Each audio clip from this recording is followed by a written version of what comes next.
Hello सारा people, आज हम लोग बात करेंगे मेरी एक और फेवरेट फिल्म के बारे में जिसका नाम है कचरे का ढेर। अरे नहीं कमाल भाई, वैसे आपकी वर्डिंग तो ठीक बैठ रही है लेकिन आपकी वाली फिल्म की बात नहीं कर रहे हम लोग। इस फिल्म का नाम ये है एक्शन जैक्सन। वैसे इस तरह की मूवी बनाने के लिए एक रेसिपी की जरूरत होती है जो कि सिर्फ मिस्टर प्रभु देवा के पास है। तो उन्हीं से पूछ लेते हैं कि सर कैसे बना लेते हो एक ही स्टोरी पे बार बार अलग से फिल्म। जी बनाना बहुत ही आसान है, तो आइए देखते हैं ये मज़ेदार सी एक्शन जैक्सन बनाने के लिए हमें किन किन चीज़ों की ज़रूरत है और ये कैसे बनाई जाती है। नहीं सर आप रहने दो, मैंने आपका बर्तन देख लिया है, सो बाकी सबको मैं खुद ही बता देता हूँ। तो इस तरह की मूवी बनाने के लिए आपको चाहिए होंगे एक अदद साउथ इंडियन मूवी के कॉपीराइट्स, एक मिडिल एज हीरो, एक सोनाक्षी सिन्हा, एक डांसर डायरेक्टर जो कि एक दो स्टार्स को आपके गानों में नाचने के लिए ले आएगा, एंड मोस्ट इम्पोर्टेंटली अलग अलग फिल्मों से आइडियाज चोरी करने का टैलेंट। हाँ जी, जैसे इस फिल्म में आपको मिलेगी आधी से ज्यादा राउडी राठौड़, थोड़ी सी आर राजकुमार, अपरिचित के लुक्स, गजनी का सीन, शाहरुख खान की चाहत मूवी से पूरा का पूरा कैरेक्टर, अक्षय कुमार की हाउसफुल से बेड लक वाला आइडिया। मतलब प्रभु देवा साहब आप मूवी बनाते हो कि आइडियाज की रोबरी करते हो। आई मीन वैसे तो I really respect Prabhu Deva because he is a wonderful dancer and seems like a great person as well, but when it's about his direction तो I am not a fan at all, क्योंकि इस movie में तो इन्होंने हद ही कर दी है। मतलब अगर गोली चलने वाली है तो गन के अंदर कैमरा लेके जाते हैं, किसी को फेक्स आना है तो मशीन के नीचे कैमरा लेके आते हैं, अगर गाड़ी को टर्न करना है तो अगेन स्टीयरिंग के नीचे से कैमरा लेके आते हैं ये। मतलब सर अगर कोई बात कर रहा है तो उसके भी गले के अंदर तक कैमरा लेके जाओ ना, हमें पता लगना चाहिए कि किस तरह से आवाज आ रही है ये। आपका लागत है हमारी स्टोरी नॉनसेंस है। इसका एक ही जवाब है हाँ। मतलब स्टीयरिंग के नीचे से कैमरा लेके जाना, that's how they make the porn in car. I mean I don't watch it unless it's for the research. Let's change the topic. ये फंस गया सीएम। सो ये मूवी ऐसी मूवी है जिसके हर सीन को देखने के बाद आप ये कहोगे But I have a doubt. और वो डाउट्स कभी क्लियर ही नहीं होंगे, क्योंकि इनका काम है ऐसी मूवीज बना के वो डाउट्स क्रिएट करना, क्लियर करना नहीं। Well, before telling you the story of this movie, I want to tell you a very annoying thing about it. तो इन्होंने दो सिंगर्स को हायर किया हुआ है जो हर सीन के बाद आ जाते हैं और सिचुएशन को देखते हुए एक वर्ड वाला गाना गाते हैं। जैसे हीरो का नाम एजे है तो उस पे ये, और दूसरे हीरो का नाम ऋषि है तो उस पे ये, और हीरोइन का नाम खुशी है तो उस पे ये। और इतना ही नहीं, अब खुशी अमेरिका जाना चाहती है तो उस पे ये। और ये सब जब बैंकॉक जाते हैं तो उस पे ये। मतलब इस सारे चुतियापे को देखते हुए मैं भी इस मूवी के बारे में एक वर्ड वाला गाना गाना चाहता हूँ, घटिया। आई नो कि मेरी आवाज बहुत बुरी है लेकिन इस मूवी से फिर भी बेटर ही है। So let's move on to the story now. यो शेर बनो, जवाब दो, ना शेर बन सको तो शेयर करो, दबा के शेयर करो। तो इस फिल्म की शुरुआत होती है इस सीन से जहाँ पे इस बेचारी लड़की के बॉयफ्रेंड को मार के उसकी गाड़ी के ऊपर फेंका जाता है, और जिसने इसका मर्डर किया है वो अपरिचित की औलाद 10 मीटर पीछे जाके दूसरी गाड़ियों के हेडलाइट्स ऑन करके उसके सामने खड़ा हो जाता है। अब आपको लग रहा होगा कि मैं कोई जोक कर रहा हूँ, नहीं ये इनका सीरियस है। ये सब क्या देखना पड़ रहा है, अच्छा है मैं अंधा हूँ। तो ये आदमी तो चूतिया है लेकिन उस लड़की में इतनी अकल है कि अपने आप को ये डिस्टेंस जो एडवांटेज में मिला है उसको यूज करते हुए वहां से भागती है, लेकिन फिर भी बेचारी पकड़ी जाती है। और फिर ये घुंघराले बालों वाला आदमी उसको मारने लगता है, और मजे की बात यह है कि वहां से दूसरे लोग भी गुजर रहे होते हैं लेकिन वो उसकी मदद नहीं करते। क्यों? क्योंकि शायद उन लोगों को लग रहा होगा कि अपरिचित कोई हेल से लाया हुआ दंड दे रहा है इस लड़की को। अब आए ना लाइन पे। वेल, तो इस गुंडे को मिस्टर एजे की तलाश है जिसके बारे में ये लड़की नहीं बताती तो वो उसको मार देता है। वैसे मेरा एक दोस्त है जिसको मैं एजे बुलाता हूँ, लेकिन आई रियली होप कि उसने ये मूवी ना देखी हो, वरना मुझे लगेगा कि मैं उसकी बेइज्जती कर रहा हूँ। खैर ये पहला सीन देख के आपके दिमाग में कुछ डाउट्स आ रहे होंगे कि ये सारा चुतियापा क्या चल रहा है, लेकिन ये मूवी उसका जवाब फिलहाल बिल्कुल नहीं देगी। अब ये मूवी किसी और शहर में पहुंच गई है जहाँ पे ये शरीफ आदमी इस रेस्टोरेंट में काम करता है, और इसका शरीफ होने का इंप्रेशन डालने के लिए इसको ऐसा दिखाया गया है कि बारिश हो रही हो तो अपनी छतरी दूसरों को दे देता है, हर किसी की मदद करता है, दूसरों के झगड़ों में नहीं पड़ता, कभी रेस्टोरेंट में सांप आ जाए तो बहुत ही बहादुरी से उसको पकड़ के किसी पहाड़ी पे फेंक के आता है, भले ही वो उसका ड्यूटी का टाइम हो। बोलने दे, तकलीफ हुआ है बेचारे को, बोल। हाँ। तो कुल मिला के ये आदमी चाहता है कि सारे काम मैं करूं ताकि दूसरों के लिए सिर्फ एक ही काम बचे, मुझसे इम्प्रेस होना। और फिर एक दिन आता है जब इसको अचानक से एक हफ्ते की छुट्टी चाहिए होती है जो इसको मिल जाती है, और फिर उसके बाद ये पूरी फिल्म खत्म हो जाती है, लेकिन इसकी ये एक हफ्ते वाली छुट्टी खत्म नहीं होती। और ये सब देखने के बाद आपके दिमाग में फिर से कुछ डाउट्स होने लगते हैं कि ये फिर से कहाँ पहुंच गए हम लोग। लेकिन ये मूवी उसका भी जवाब नहीं देती। अब ये मूवी मुंबई पहुंच गई है, जहाँ पे आपको ये सेम शक्ल वाला आदमी एक गुंडे के रूप में दिखता है, जिसके बारे में 2 बातें जानना जरूरी है। पहला, मैं सिर्फ एक ही बार बोलता हूँ। तो ये बोलता है कि मैं एक ही बार बोलता हूँ, लेकिन इसी बात को इस मूवी में इसने 10 बार बोला है। खैर, दूसरी बात इसके बारे में ये है कि जब भी ये म्यूजिक सुनता है तो इसका डांस निकल जाता है। अब आपको समझ में आ रहा है कि इन लोगों ने इस मूवी का नाम एक्शन जैक्सन क्यों रखा है। माइकल जैक्सन का नाम यूज हो रहा है अजय देवगन की डांस दिखाने के लिए हमें, और डांस भी कैसा, ये डांस है।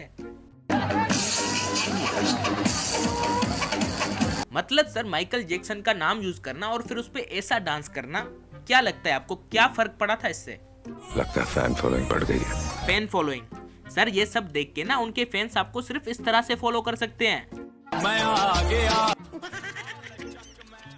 लेकिन पूरा दोष इन पे भी नहीं डाल सकते, क्योंकि इस मूवी का म्यूजिक जो है वो हिमेश रेशमिया ने कहीं से चोरी करके दिया है, और इसके गानों के बोल ये हैं। तुमसे मिलने का कीड़ा अंदर है। हाँ जी सर, कीड़ा तो आपके अंदर है, लेकिन शायद सिर्फ उससे मिलने का नहीं और भी है, तो आप दोबारा चेकअप करवा लीजिएगा। हम आगे बढ़ते हैं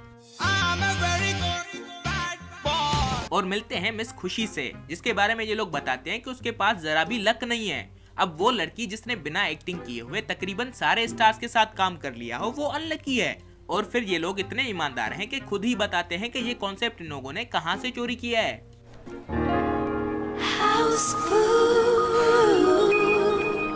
हे राम, कान फट क्यों नहीं गए, मर क्यों नहीं जाता? और फिर एक दिन खुशी मिस्टर ऋषि को बिना कपड़ों के देख लेती है और उसका लक चेंज हो जाता है, और उसका दिन इतना अच्छा गुजरता है कि लोग उससे पूछने लगते हैं कि आज आपने किसके दर्शन किए थे?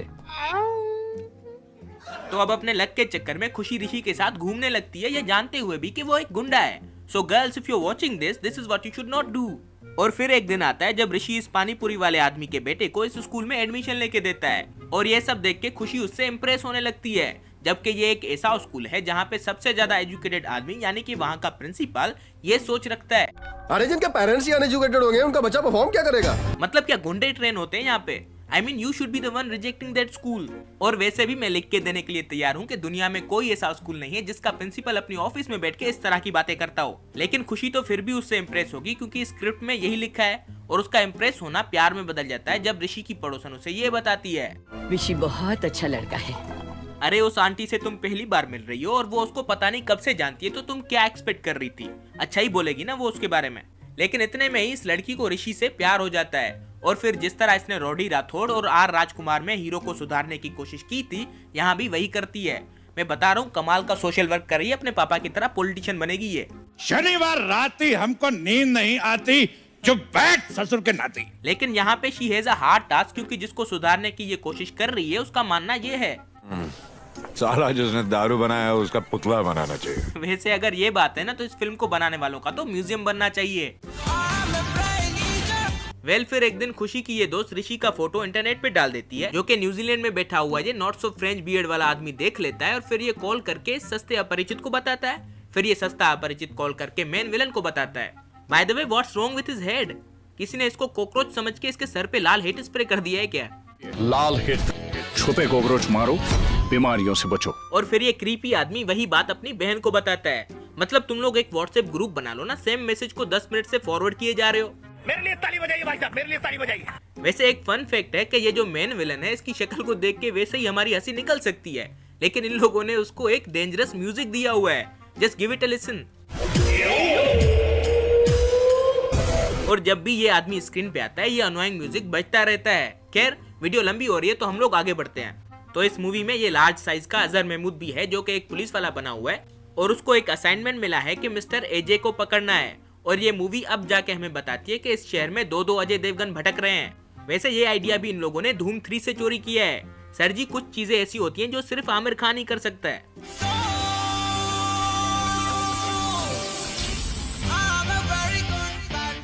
खैर, तो ये पुलिस वाला इस शरीफ वाले अजय देवगन को पकड़ के अपरिचित के हवाले कर देता है, और फिर हमें पता लगता है कि ये शरीफ तो था ही नहीं। Actually mister AJ is more dangerous than Rishi, तो वो उन सारे लोगों को अकेला ही मार देता है, और ऐसा करते हुए ऋषि उसको देख लेता है। इतना ऊपर से, इतनी बारिश में, इतनी मूवमेंट्स होते हुए, लेकिन फिर भी समझ जाता है कि वो उसके जैसा दिखता है। इतना महान काम तुम कर कैसे लेते हो? वैसे एक जैसा दिखने की बात हो रही है तो मिस्टर प्रभुदेवा से मैं पूछना चाहता हूँ कि सर क्या मसला है आपको?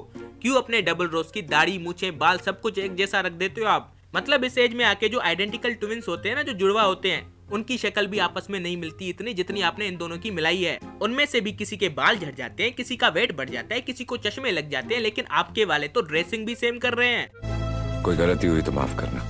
अब सर कोई एक गलती हो तो हम माफ करें ना। मुझे तो लगता है कि ये फिल्म बनाने से पहले आपने एक कसम खाई थी कि मैं आपका जीना हराम कर दूंगा। वेल अब एजे ऋषि से मिलता है और मिलते ही उससे पहली बात ये कहता है, मैं यहाँ किसी को मारने नहीं आया। ये फिल्म के शुरू में भी ऐसे ही शरीफ बन रहा था ना। कितना झूठा आदमी है यार, अभी उसके सामने 100 लोगों को मार के आया है और उससे कह रहा है कि मैं किसी को मारने नहीं आया हूँ। Well he has a flashback. तो एक जमाना था जब एजे मिस्टर योंग के लिए काम करता था इन बैंकॉक, जो कि एक बहुत बड़ा डॉन था, and he was his best man. नहीं उसकी शादी में नहीं, उसके काम में। और तब इस विलन की बहन को कोई और विलन किडनैप कर लेता है और उसको रेस्क्यू करने के लिए एजे को भेजता है, जो कि बैंकॉक की गलियों में एक तलवार लेके एक बनियान पहन के घूम रहा होता है लोगों को मारते हुए। मतलब भाई साहब अगर आप बाहुबली के फैन हो तो कवच और आर्मर वगैरह भी पहन लो, वरना प्लीज ये चूतिया पे बंद करो। Well let's see his entry, जहाँ पे ये कार ये शीशा तोड़ के आती है और प्रोजेक्टाइल मोशन की माँ बहन करते हुए वर्टिकली फॉल कर जाती है। उसके बाद ये सारे गुंडे अपनी सारी गोलियां इस गाड़ी को मारने में खर्च कर देते हैं और फिर पता लगता है कि एजे उस कार में था ही नहीं। अब ये कैसे हुआ ये सिर्फ वो लोग समझ सकते हैं जिन्होंने टार्जन मूवी देखी हुई है, और जिन्होंने नहीं देखी वो इन साइंस के दुश्मनों की बातें नहीं समझ पाएंगे। कॉमन सेंस की बात है। खैर यहाँ तक तो फिल्म बहुत बुरी थी, लेकिन उसके बाद जो वहाँ पे फाइट होती है उसको देख के आप कह सकते हो कि इन लोगों ने बहुत अच्छी तरह से एक्शन का जैक्सन किया है। ये क्या हो रहा है इधर? Well, that's how he rescues her and that's how she falls in love with him. तू प्यार करेगा? नहीं तेनू प्यार करना पड़ेगा। नहीं नहीं नहीं। और घर आते ही वो लड़की अपने बॉडीगार्ड्स को मार देती है। मतलब हम जैसे लोग जो कभी बैंकॉक नहीं गए वो क्या समझे फिर, ये अलाउड है उधर? जा पूछ क्या?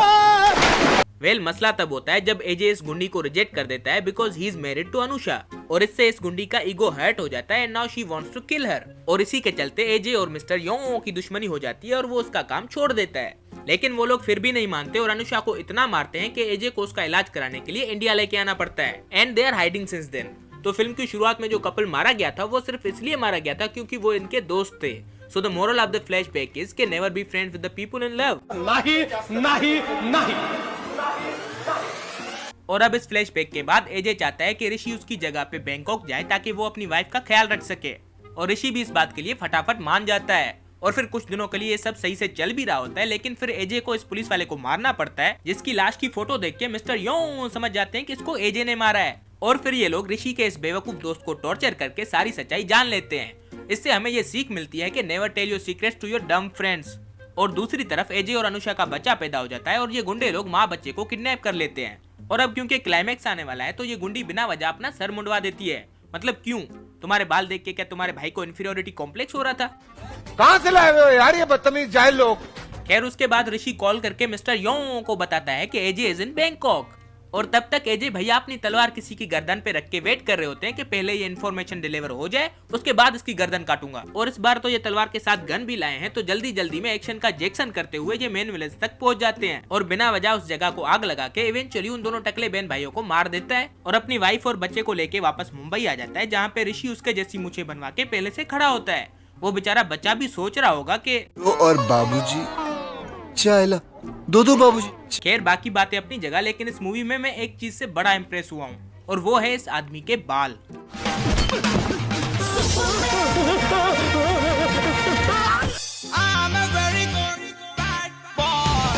Well, that's how the movie ends and हम भी इस वीडियो को यहीं पे एंड करेंगे।